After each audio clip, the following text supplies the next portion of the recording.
అల్లూరి వంశము ఆతిథ్యమిచ్చిన అపర సారస్వతి ఆలయము. దేహముండే వరకు దేశభక్తిని నిల్పు గురుబోధ చేసే నికేతనము. దుర్యోధనుడితో పాటు 5 పుట్టారు, ఒకే నక్షత్రంలో పుట్టారు. వారందరూ కూడా ఏమన్నారంటే, ఎవరైతే ఎవరి చేతిలో చచ్చిపోతారో, ఎవరి చేతిలో ఎవరు చచ్చిపోయారో వారి ద్వారా మిగిలిన వారు కూడా చచ్చిపోతారనేటువంటిది ఒక దాంట్లో నియమం అని చెప్పి దాంట్లో మహాభారతంలో ఉన్నది. అది ఎంతవరకు అదే నక్షత్రంలో పుట్టినప్పుడు అంతా చచ్చిపోయినప్పుడు అదే నక్షత్రంలో మాలంటి వాళ్ళు ఎవరిని పుట్టి ఉండొచ్చు. మరి వీళ్ళకి కూడా అది వర్తించాలి కదా, ఎందుకు వర్తించలేదు?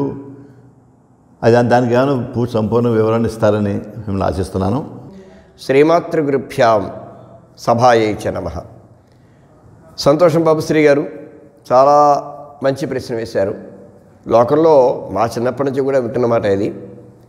ఏమిటంటే భీముడు, కీచకుడు, బకాసురుడు, దుర్యోధనుడు, జరాసంధుడు ఈ 5 ఒకే నక్షత్రంలో పుట్టారు కాబట్టి ఏ ఒక్కరు మరొకరి చేతిలో చనిపోతారో, అంటే ఏ ఒక్కరు ఇంకొకరిని చంపుతాడో మిగతా 3 కూడా వాడే చంపుతాడు అనేటువంటి ఒక మాట లోకంలో ఉన్నది. సరే, నిజానికి ఒకే నక్షత్రంలో ఇవాళ కూడా చాలామంది పుడుతూ ఉంటారు కనుక మరి ఆ నక్షత్రంలో పుడితే వాళ్ళందరికీ ఒకే రకమైన లక్షణాలు ఉంటాయా అంటే అది పొసగదు అది. కానీ వారందరూ ఒక నక్షత్రంలో పుట్టడం అని కాదు, ఒక లగ్నం. అలా అనుకున్నా కూడా అదే లగ్నంలో కూడా చాలామంది పుడతారు. వీరందరూ ఒకే రకమైన అంశతో జన్మించారు. అది వీరాంశ అన్నమాట. మామూలు వీరాంశ కాదు, అసాధారణమైనటువంటి వీరుడు జన్మించేటువంటి ఒకారొక ముహూర్తం అది. అలాంటి ముహూర్తాలు మళ్ళీ మళ్ళీ రావు, నక్షత్రాలు మళ్ళీ వస్తూనే ఉంటాయి. ఆ క్షణంలో పుట్టిన వాళ్ళు ఎవరో మహావీరులు అవుతారు అని సరిగ్గా అదే క్షణంలో 5 పుట్టారు. ఇప్పుడు 5 మహావీరులే కాబట్టి ఈ 5 మరెవరూ చంపలేరు. అంటే వీరికి జగదేక వీరులు అంటే వాళ్ళు ఒకే మారు జగదేక వీరులు ఒక 5 పుట్టారు. పుట్టినప్పుడు ఈ 5లో 6వ వాడు ఎవడొచ్చి 5 చంపలేడు, కానీ ఈ 5లో ఒకరు మరొకరిని చంపుకోగలరు. అంటే ఇప్పుడు ఈ 5లో ఎవడు బలవంతుడో ఒకడు ఉంటాడు కదా, ఎంతో కొంత వాసి బలం అనేది మరొకడు ఉంటే ఏ ఒక్కడైనా 2వ వాడిని చంపడం జరిగితే మిగిలిన 3 కూడా వాడి చేతిలోనే చనిపోతారు. ఎందుకంటే ఇంకా అంతకంటే బలవంతుడు మరెవడు లేరు అని అర్థం అన్నమాట. కాబట్టి ఇక్కడ ఏమైంది, భీమసేనుడి చేతిలో అంటే పుట్టినప్పుడుది అందరిది సమానమైన బలం. కానీ ఆ తర్వాత ఏమైందంటే ఈ దుర్యోధనుడు చేసినటువంటి ఒక అపకారం అతని పాలిట ఉపకారంగా మారింది. అదేమిటి, విషం తాగించి ఒక పాతాళపు మడుగులో పడేశాడు. పడేస్తే మడుగు లోపల కంటే పాతాళ లోకం దాకా వెళ్ళిపోయాడు. ఇతనికి పాతాళ లోకంతో బాంధవ్యం ఉంది. ఈ భారతం అంటే రకరకాల వాయువులు వరుసలు ఉన్నాయి కదా, చాలా ఉన్నాయి కదా.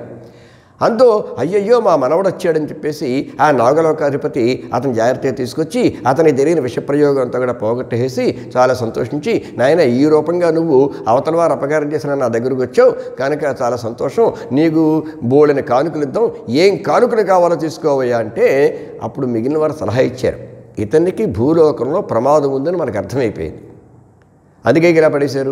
ఇతను అదృష్టం కొద్దీ కొంచెం బలవంతుడు కనుక, శక్తిమంతుడు కాబట్టి మన దాకా వచ్చి మనం తిరిగి ఆ విషాన్ని విరిచేంతవరకు బ్రతకగలిగాడు. మళ్ళీ భూలోకానికి వెడితే ఇతని మీద అలాంటి ప్రయోగాలు జరుగుతూనే ఉంటాయిగా. కాబట్టి అతనికి కానుకలు ఎందుకండి, రాచబిడ్డ, వాళ్ళకేమి బంగారాలకి వాటికి లోటేం లేదు, బలాన్ని ఇచ్చేటువంటి ఆ ఔషధాన్ని ఇవ్వండి అంటే అప్పుడు పట్టుకొచ్చి ఒక దివ్యమైనటువంటి ఔషధం, అది ఇంకా అమృతం లాంటిది అనమాట. దాన్ని పట్టుకొచ్చి ఓ కుండగడ పెట్టారు. ఎంత కావాలో తాగవయ్యా అన్నాడు. భీమసేనుడా మజాగానా మొత్తం గడగడ తాగేశాడు. మళ్ళీ ఇంకో గడవ తెప్పించండి రా అన్నారు, అది తాగేశాడు. మళ్ళీ ఇంకో గడవ తాగేశాడు. ఇలా 8 కడవలు ఎన్నో పట్టుకొస్తే మొత్తం తాగేశాడు. దాంతో మామూలుగా ఇతనికి పుట్టుకతో 1000 ఏనుగుల బలం, ఆ అమృతం లాంటి ఔషధం తాగడం వల్ల ఇంకో 9000 ఏనుగుల బలం వచ్చేసింది అతనికి. దాంతో 10,000 ఏనుగుల బలం సంతరించుకుని మళ్ళీ భూలోకానికి వచ్చాడు భీమసేనుడు. అంటే దుర్యోధనుడు అపకారం చేద్దాం అనుకుని ఉపకారం చేసేసాడు. ఇప్పుడు మిగిలినటువంటి నలుగురు పుట్టుకతో భీమసేనుడంత బలవంతుడు, కానీ పుట్టిన తర్వాత భీమసేనుడు పెంచుకున్న అదనపు బలం ఇంకా వారెవరికి లేదు. దాంతో ఏమైంది, భీమసేనుడు జరాసంధుడిని చంపగలిగాడు. అయింది కదా. ఇంకా జరాసంధుడు ఎప్పుడైతే చనిపోయాడో మిగతా వాళ్ళందరూ ఇతని చేతిలో చావాల్సిందే. ఆ తర్వాత కీచకుడు కూడా అతని చేతిలో చనిపోయాడు. సరే, ఈలోగానే ఇంకా కీచకుడి దగ్గర వెళ్లకుండా బకాసురుడిని కూడా ఇతనే చెప్పేశాడు. ఇంక చివరికి మిగిలిన దుర్యోధనుడు, ఒరే నాయనా, మొత్తం 5లో ఒక 3 ఆ భీమసేనుడు చేతిలో చనిపోయారు, కాబట్టి నీకు కూడా అతని చేతిలో చనిపోయి యోగం వస్తుందేమో, జాగ్రత్త కూడా సంధి చేసుకోరా నాయనా అంటే విన్నాడా? మూర్ఖుడు, వాడు వినడు, తనకి తోచదు, ఎవడని చెప్తే వినడు. చివరికి ఇతని చేతిలో ఆ బలవన్మరణాన్ని పొందాల్సిన పరిస్థితి వచ్చింది. అది అంటే ఏకనక్షత్ర సంజాతులు అని కాదు, ఏక వీరాంశ సంజాతులు 5 అనమాట. ఒక ప్రత్యేకమైన జన్మ కలిగిన వారు ఒక ప్రత్యేకమైనటువంటి ముహూర్తంలో అప్పుడు పుట్టారు. అలాంటి ముహూర్తాలు మళ్ళీ మళ్ళీ రావు, అప్పుడే వచ్చి అప్పుడు 5 పుట్టారు. అది దానికి ఉన్నటువంటి అర్థము, పరమార్థము. ఏమండి?